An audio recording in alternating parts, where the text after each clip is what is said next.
Donc, donc, on est dans un cas de figure où donc il y a deux personnes qui sont mariées et un des deux, ne supportant plus la relation, veut divorcer.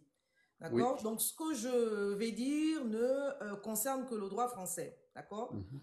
Ce que je vais dire là. Divorcer en France est un droit. Mhm.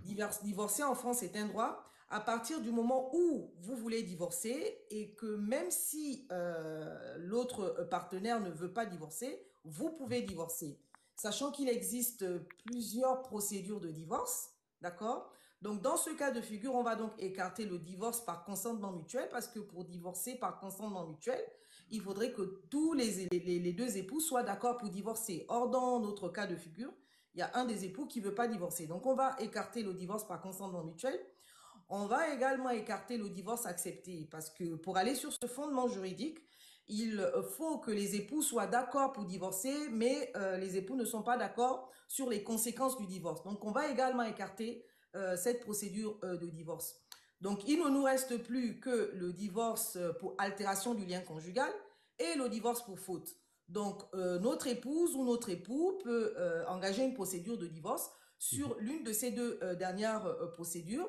Donc, un divorce pour faute va être engagé si notre client ou notre cliente justifie subir en fait des fautes. Des fautes ici qui peuvent être soit les violences conjugales, ça peut être aussi une infidélité, d'accord? Mhm. Ça peut être aussi l'abandon de domicile conjugal.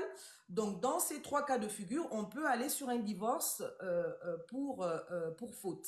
D'accord? Mhm. Et ce qu'il faut savoir, c'est que quand on engage une procédure de divorce pour faute, il faut avoir les preuves, en fait, parce que la justice, elle fonctionne avec les preuves.